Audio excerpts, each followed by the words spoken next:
The start of a new year gives every city and every mayor a chance to take stock in where things are and where they're going. Here to give us the big picture of the city of Jackson is Mayor Jerry Gist. Thank you so much Sure. for being here. Sure. Now, first off, you just released information that the city's operating under budget this year. This is unheard of in a lot of cities.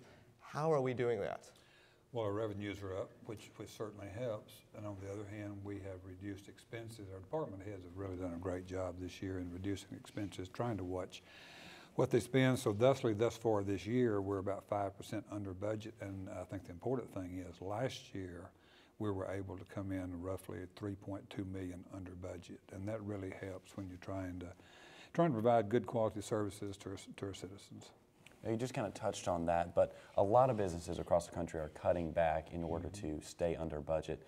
Are any kind of services being cut or different staff being cut so that the city can stay under budget? No, 3 years ago, that was certainly an option that we explored because we were real badly upside down financially, and we talked to our people and said, look, we got two options. Either we start cutting back, trying to provide the same quality of services, or we stay home a day a week and simply without pay. And when you present situations like that, problems like that to your people, usually they'll come on board and be a part of the team, and they did. Now, last May, everyone knows there was a lot of flood damage from those floodings in May. How long will it be before we get all the money from FEMA? Will it be 2011, or are we looking more towards 2012 or 2013? We really don't know. Probably 2013. We have roughly $5 million of local funding tied up. We can't wait for the federal government to give us financial help. We have to go ahead and come to the aid of our citizens and provide services to them and get their lives back together. So right now we have about $5 million local dollars tied up in the flood. And I think thus far we've gotten back roughly $25,000. So that'll give you some idea of where we are, but I expect it to be the last part of 2012, really. Now, this may be a question you get tired of answering, but where does the city stand on repairing items damaged in the flood? How close are they to being back to 100%? Well, many of our residents are already back. Some of them it took longer because they had extensive damage, and thankfully, they're just about getting their lives back together and moved back in their homes. We still have one item that we're still working on. It's under bid. Contractors are working on it, and that's one bridge that was totally washed out, and that's the bridge on Heron Grove Road. We're going to come back and replace it with a totally new bridge. So that is one project that we're still working on.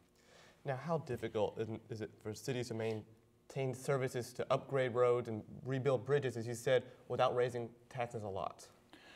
Well, I think it comes back to watching your expenditures during the year. It comes with increased sales taxes, which we've had this past year. Right now our sales taxes collected are up roughly 4.2%, which means that people are still coming into Jackson. That's what makes Jackson a great city. They come in, they shop, they go to the hospital, they visit doctors, they pharmacies, come in and use the restaurant. So our sales taxes are up. So with a combination of reducing expenses and increased revenue, it's not easy, but it's not quite as difficult as it would be. Now, you as the mayor, have you looked at the city and maybe that you've recovered from the flood, you've recovered from the damages? Is it now time to maybe change the forecast of the future and really set some new plans to upgrade the city and really bring in more people? Absolutely, and we do that on a daily basis. We look at ways that we can bring people in, manufacturing facilities in, to hire people. Our crime rate is still too high, but it's going down. Our jobs are still being lost, but the unemployment rate is coming down. So we're going in the right direction, but it's a challenge every day to continue to keep the economy viable in our city, to keep the infrastructure in shape. And we're striving every day to do that. And some things we simply can't afford to do, and we won't do it until we have the money to do it. Now, you mentioned about the crime market, and we've got about a minute left. How has the new police chief done in his first couple of years as police chief? Yeah, Chief Kendrick has done a great job, and he's got a great staff. He's got a good command staff. He's got a number of divisions. All those people are dedicated to protecting our citizens. We're most productive, however, in our law enforcement when we have the help of the citizens. You know, one phone call is all it takes, and our officers are there just in minutes. It's a big job, and we simply can't do it by ourselves, but they're doing a great job, and I continue to commend them for their dedication toward lowering their crime numbers in our city. All right, thank you so much. We're out of time for this segment. We're going to keep Mayor Gist with us for another segment as we project ahead on some other issues facing the city this year.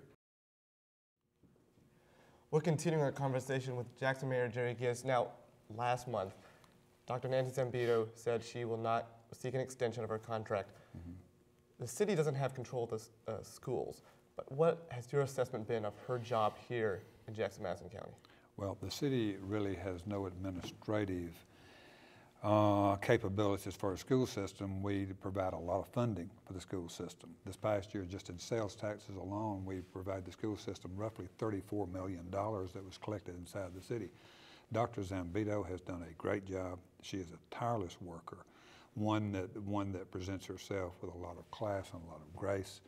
And I think we're within a couple of days of the state releasing some information, and I think everyone will be very, very pleased with her production and the production of her great teachers. I mean, it comes down to the grassroots and the teachers in the classroom. They have done a great job. You're going to see a graduation rate that went through the roof, and you're going to see some test scores and schools off the watch list. She's done a great job. Now, when a city has conflict on the school board, as Jackson has, how does that affect when maybe a potential industry comes in, looks at the town and says, you know, how does your school system work out?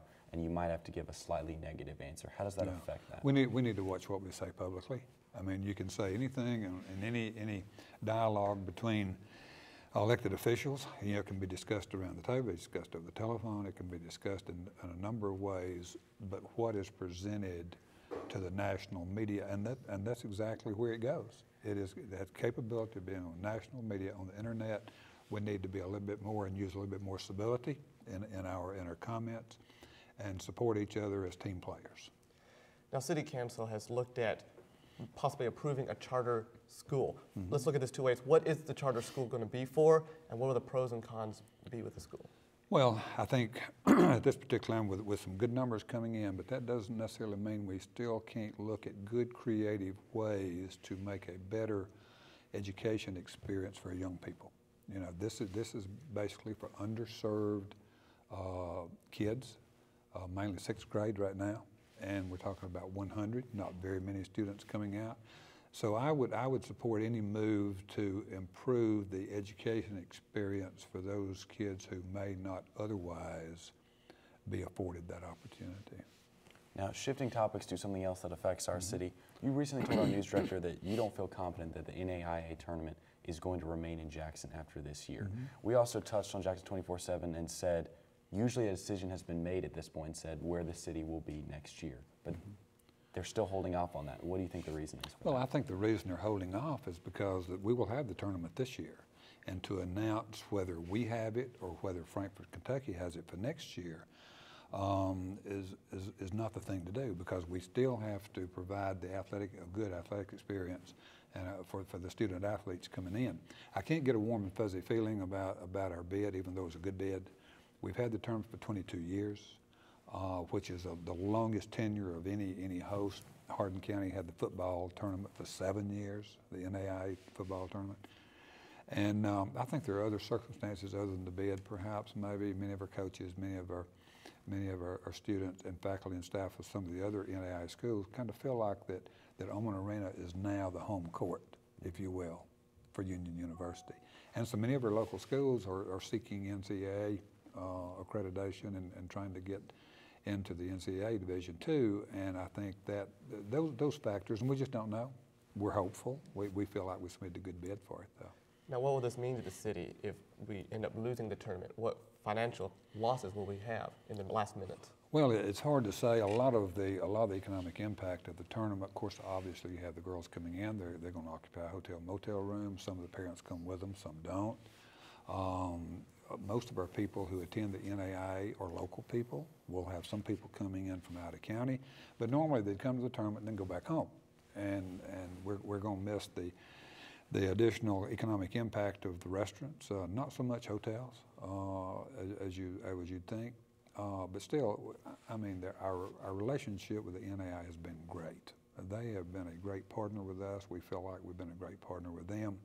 We're hopeful that the tournament will stay here, but I think there are several factors outside the bid which they're looking at and really can't get comfortable with. So really, I don't expect an announcement on another 2-year extension until after this tournament.